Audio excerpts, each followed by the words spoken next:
हम लोगों को बहुत सीट का झगड़ा नहीं है, सरकार बनाने का झगड़ा है।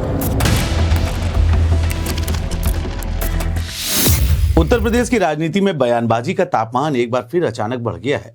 इस बार वजह बने हैं योगी सरकार के सहयोगी और अपने बेबाक अंदाज के लिए चर्चित ओम प्रकाश राजभर। यूपी की राजधानी लखनऊ के निकटवर्ती जनपद बाराबंकी के कार्यक्रम में पहुंचे ओपी राजभर ने एक ऐसा बयान दे दिया जिसने न सिर्फ बीजेपी बल्कि पूरे सियासी गलियारे में हलचल पैदा कर दी। राजभर ने कहा, हम 4 लोग हैं, मिलकर बीजेपी को घाट पर पहुंचा देंगे और 5वां पीछे से धक्का देगा। हम लोग सरकार बना करके 4 लोग कंधा लगाएंगे और 1 लोग पीछे, अब समझ लीजिए कंधा लगेगा, बिल्कुल लगा करके हम लोग पहुंचा देंगे घाट पर। अब इस लाइन ने राजनीति में कई मायनों के दरवाजे खोल दिए हैं। सवाल उठने लगा है कि यह घाट आखिर किस ओर इशारा कर रहा है, सहयोग की ओर या फिर सियासी दूरी की ओर। बयान के दौरान राजभर ने खुद ही उन 4 लोगों का जिक्र भी किया, जिसमें डॉक्टर संजय निषाद, अनुप्रिया पटेल, जयंत चौधरी और स्वयं वे। ये सभी वर्तमान में बीजेपी के सहयोगी दलों के प्रमुख चेहरे हैं।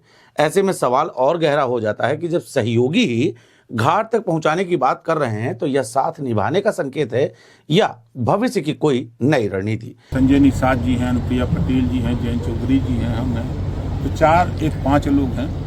तो हम लोगों को बहुत सीट का झगड़ा नहीं है, सरकार बनाने का झगड़ा है। राजभर ने सफाई देते हुए यह जरूर कहा कि यह सीटों का नहीं बल्कि सरकार बनाने का झगड़ा है, लेकिन यह स्पष्टीकरण भी कंफ्यूजन कम करने के बजाय और बढ़ा गया, क्योंकि अगर लक्ष्य सरकार बनाना है तो घाट पर पहुंचाने जैसी भाषा क्यों? यही वजह है कि उनके इस बयान को लेकर अलग अलग राजनीतिक अर्थ निकाले जा रहे हैं। कुछ राजनीतिक विश्लेषक इसे बीजेपी पर दबाव बनाने की रणनीति मान रहे हैं ताकि आने वाले समय में सीट बंटवारे और राजनीतिक हिस्सेदारी में सहयोगी दलों की स्थिति मजबूत हो सके। वहीं कुछ इसे 2027 के विधानसभा चुनावों से पहले संभावित राजनीतिक समीकरणों की झलक के रूप में देख रहे हैं। सच यह भी है कि ओपी राजभर के बयान अक्सर चर्चा में रहते हैं और उनके तेवर समय समय पर बदलते भी रहते हैं। यही कारण है कि उनके इस बयान को सीधे सीधे लेना आसान तो नहीं है। राजनीति के जानकार यह भी मानते हैं कि एक तरह का पॉलिटिकल सिग्नल भी हो सकता है, या तो बीजेपी नेतृत्व के लिए या फिर विपक्ष को एक संदेश देने की कोशिश, यह भी हो सकता है। सोशल मीडिया पर भी इस बयान को लेकर जबरदस्त बहस छिड़ी हुई है। कोई इसे व्यंग मान रहा है तो कोई इसे गंभीर राजनीतिक चेतावनी। आम जनता के बीच भी यही सवाल लगातार घूम रहा है, क्या राजभर बीजेपी की नैया पार लगाने की बात कर रहे हैं या सच में उसे किनारे लगाने का इशारा दे रहे हैं?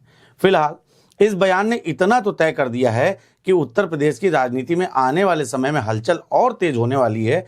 जहां एक और सहयोगी दल अपनी ताकत का एहसास कराना चाहते हैं, वहीं बीजेपी के लिए यह संकेत हो सकता है कि गठबंधन की राजनीति में हर कदम सोच समझकर रखना होगा। बाकी घाट का असली मतलब क्या है, यह तो आने वाला वक्त हिसाब करेगा। लेकिन अभी के लिए ओपी राजभर ने सियासी पानी में अच्छी खासी हलचल जरूर पैदा कर दी है। देखने वाली बात यह होगी कि राजभर के इस बयान के क्या कुछ मायने निकाले जाते हैं। ये तो भविष्य के गर्भ में ही छिपा है कि राजभर के इस बयान के अर्थ क्या कुछ होंगे। बहरहाल आपकी क्या कुछ राय है, राजभर का इस बयान किस ओर इशारा करता है? अपनी राय हमें हमारे कमेंट बॉक्स में जरूर दें। धन्यवाद। आप सभी देख रहे हैं एशियन न्यूज़। मैं हूं आपके साथ नितेश चांडिल।